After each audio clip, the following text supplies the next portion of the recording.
Well, good afternoon, everybody. This is a different look, isn't it? I am outside and I have to do one of these video casts out in the freshness because it is so fresh and cool here in the Bronx that I just don't want to be in the studio.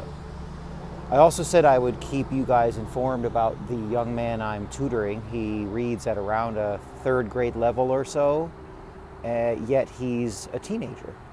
Been in high school now 2 or 3 years, and his reading level is really low. So I wanted to keep you and myself up to date as to what that's all about. Because I'm outside, you might hear cars and trucks. I apologize in advance. I live in the Bronx, and I'm reasonably near a couple of bus lines and a parkway. So I apologize to my legions of fans for the exterior noise, but we should be okay with my top of the line, state-of-the-art video audio equipment. Yesterday I met with Jake with regard to reading, and what I found was really interesting. He can read. And what I mean is, what he does as a reader is instinctual. And by that I mean he's built up habits that he goes into by default. He will read a sentence and catch the basic words. He'll understand the standard, easy to understand words, and then by sight memory and what he called context clues, he in effect guesses the words as they come. So 2 things at least are at play here with this teenager who has been, in my opinion, let down by the public school system.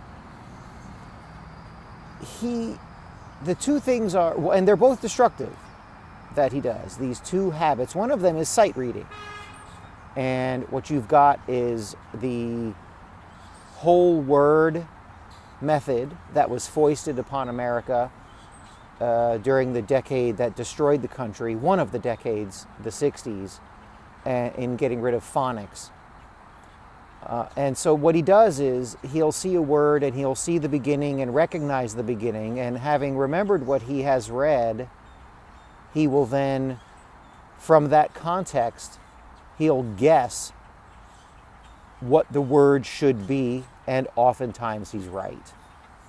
Now, sometimes he's not. So what happens is when he gets to a higher level text, which he would encounter as a high school student, even in a reading class. We have reading classes at the high school. Even in those, eventually he gets to something where there are a lot of words with 3, 4, 5 syllables.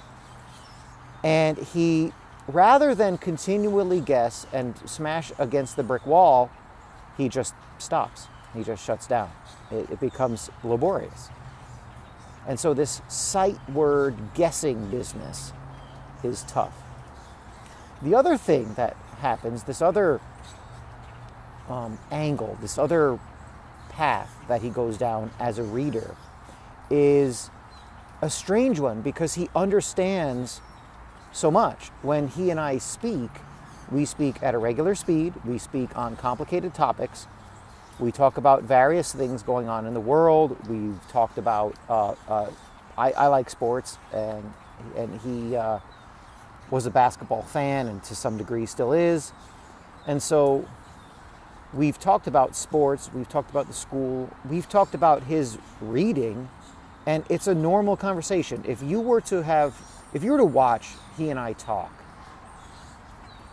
it would sound like 2 adults, one young, one old,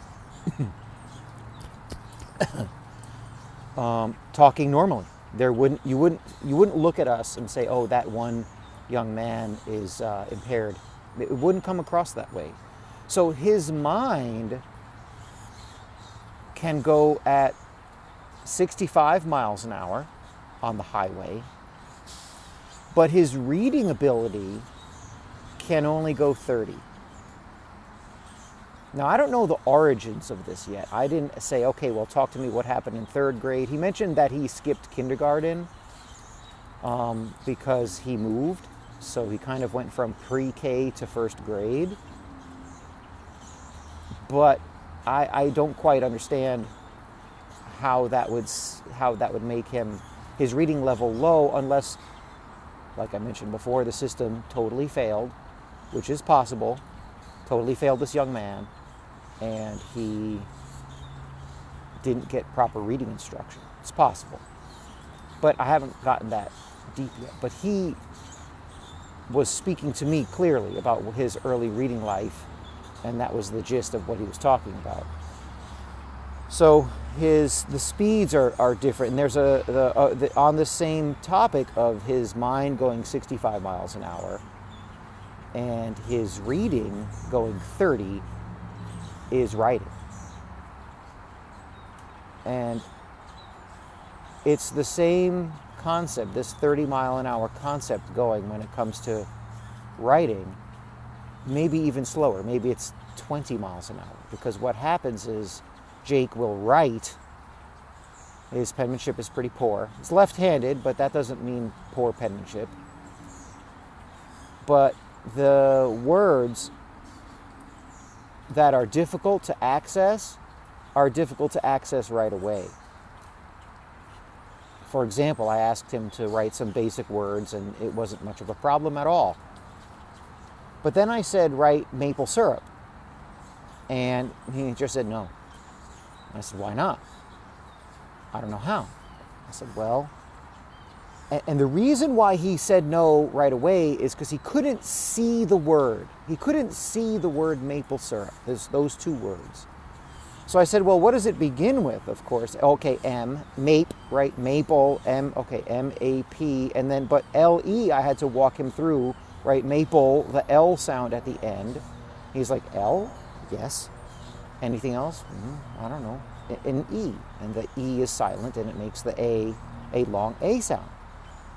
A concept he understands. Long and short vowels, the difference between car, C-A-R, and care, C-A-R-E, the silent E making the A long. That's all there. But maple syrup, boom, no. And it wasn't angry, it's just, no, I can't do that. So his reflex was, I can't see the words maple syrup, therefore I won't write it. Not because I'm being obstinate or angry or pissy.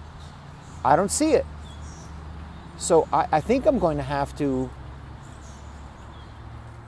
well, and I told him this. I said, I want your reflex to be slow down everything and phonetically approach everything. And there will be monstrous numbers of errors early with spelling, but you will create, you will do the thing you need to do, and you learn by doing, including reading and writing, and then we'll be able to move forward. And I think we will be able to move once I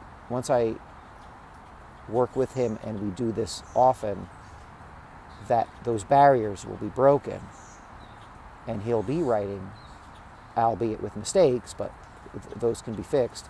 But he did, because he didn't see maple syrup, it was a non-starter. And that was maple. Syrup was even more troublesome because, syrup, once after S, there was no vision, there was no view of the word. He didn't know that it was S-Y-R-U-P. We had to go very slowly and sound it out with some guesses and some help from me to understand how to write the word syrup. So this is where we are. We met for only about 35-40 minutes after school on Friday. And I have a funny feeling that there are multiple thousands of teenagers like this in the country. Their competency level and coherency in speaking and listening to things is probably pretty good. I have a funny feeling if I were to give Jake a podcast to listen to, and then we were to talk about it for 15 minutes intelligently, I think he would do just fine. But I can see why, if I gave him an article to read of the transcript of the podcast and then said, write me a 3/4 of a page to 1 page analysis or summary or anything, any kind of reaction, I would get nothing. And he would be seen as illiterate. He would be seen as a young man who cannot read, which is only partially true, and it's completely untrue if you were to say he doesn't understand. So this is a strange combination, and I think it's quite common simply because we have the good and bad of technology. Social media and the smartphone idea has gotten students to watch videos, listen to things. A lot of it is just nonsense and babble, but how much high quality stuff did you look at when you were a teenager? I read comic books, Mad Magazine, and Sports Illustrated religiously. Now, it helped me out, but I wasn't reading Livingstone's Legal Theory from 1872. Look it up. But my point is, this is an interesting case where I think we've got a new strategy that may need to be put in place when it comes to literacy, because students can understand, their ability to understand is intact. It's just the reading and writing, and I mean the physical act of reading and the physical act of writing, if they get left behind, other things, the competency in being able to talk and being able to listen continues to advance. And but the actual printed word, both absorbing by the passive literacy of reading and the active literacy of writing, those two things seem to get blocked. Those two things get stifled.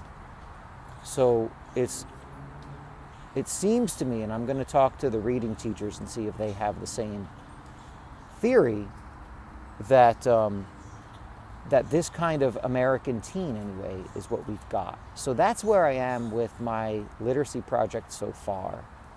So I'll get back to you on more of this.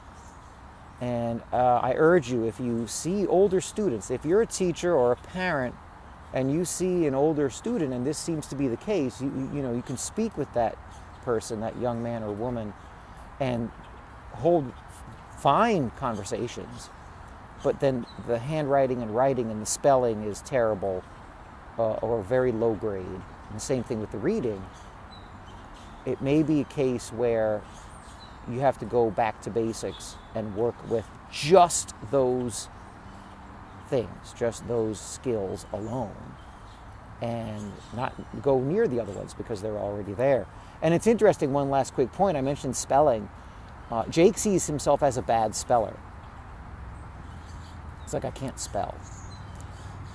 And I disagree with that. I think he's a fine speller. I think his approach to words is where the issue lies.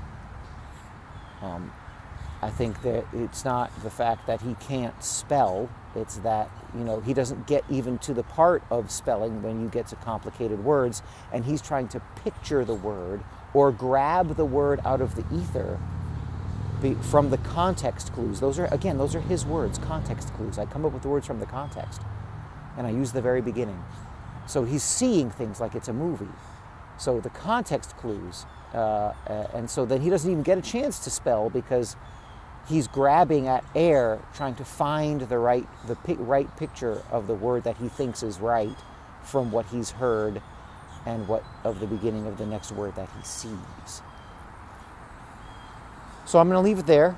That's the first session. We'll see where we go with this. I have the words I had him write. I have the words that I wrote and had him read. I'm going to keep that in a folder, and I'll keep you guys posted as to this project. Talk to you next time.